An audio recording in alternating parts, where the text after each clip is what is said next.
यह बदतमीजी तूने पुलिस स्टेशन में की इसलिए बच गया। बाहर करने की हिम्मत न करना, वरना हाथ काट कर गले में लटका दूंगा।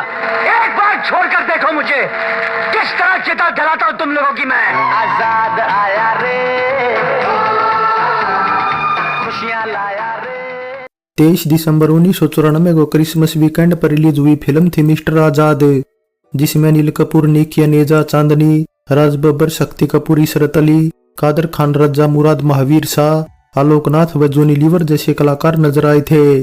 लेकिन ये फिल्म बॉक्स ऑफिस पर कुछ खास कमाल नहीं दिखा पाई और फ्लॉप रही।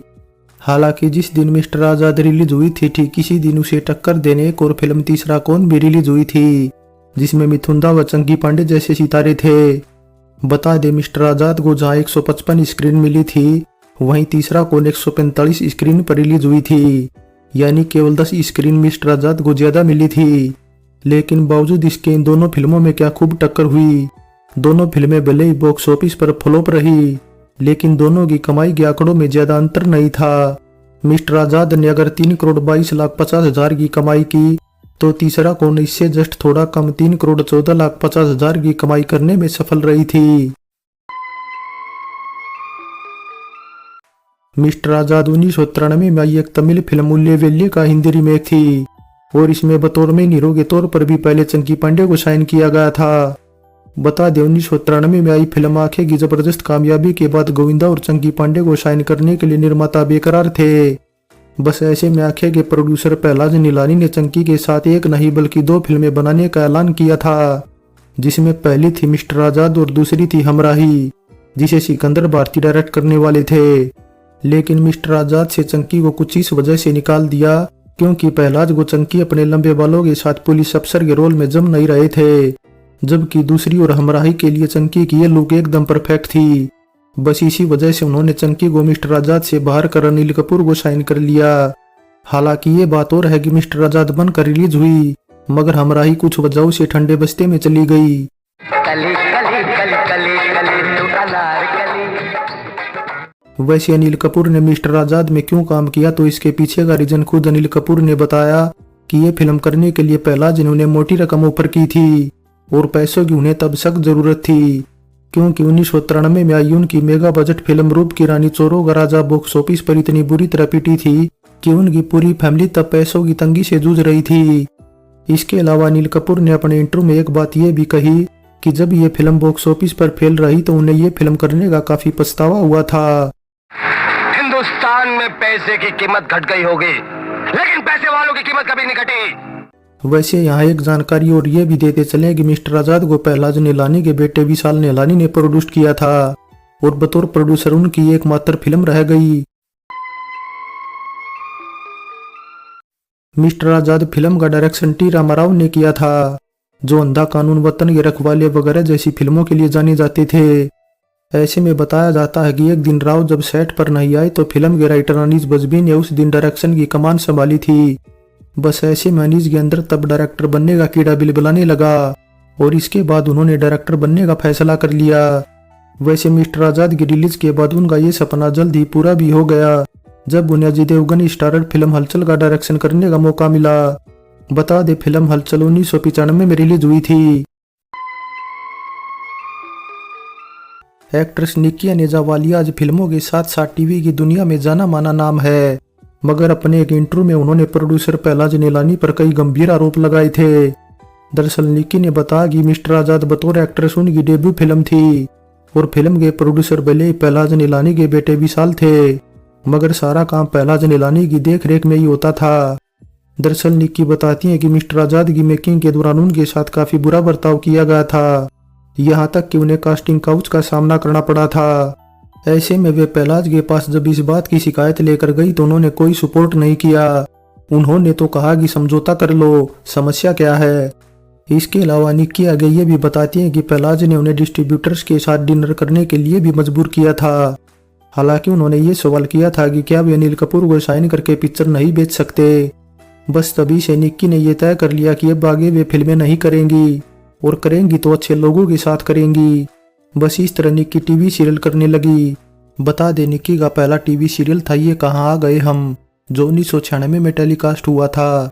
हालांकि इसके बाद उन्होंने 1998 में फिल्मों में कमबैक किया और वे मोहरे फिल्म में नजर आई व 1999 में एक टीवी फिल्म चॉकलेट में भी नजर आई। लेकिन इसके बाद उनके फिल्मी करियर पर ब्रेक लग गया और केवल टीवी सीरियल तक वे सीमित हो गई। बता दें इसके बाद निक्की की अगली फिल्म रही शानदार, जो 2015 में आई थी और इसके बाद तो वे वेब सीरीज में बिजी हो गई।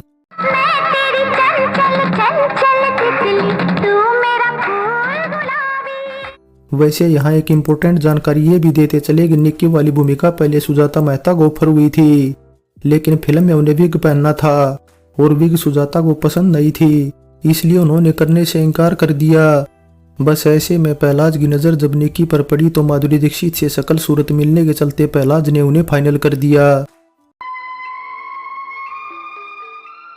कादर खान और शक्ति कपूर ने 80 के दशक की शुरुआत में साथ काम करना शुरू किया था और इसके बाद दोनों की जोड़ी छा गई थी। क्या नेगेटिव क्या पॉजिटिव हो, बल्कि कॉमेडी हो या सीरियस, सभी तरह के रोल दोनों ने साथ में खूब निभाए और मिस्टर आजाद फिल्म के बाद भी दोनों ने साथ में काम किया।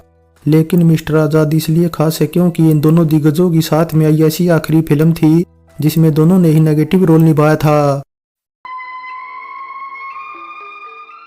मिस्टर आजाद में संगीत दिया बप्पी लहरी ने, वहीं गाने लिखने का काम किया है इंदिवर ने, जिनके लिखे 8 गाने रखे गए थे ऑडियो एल्बम में।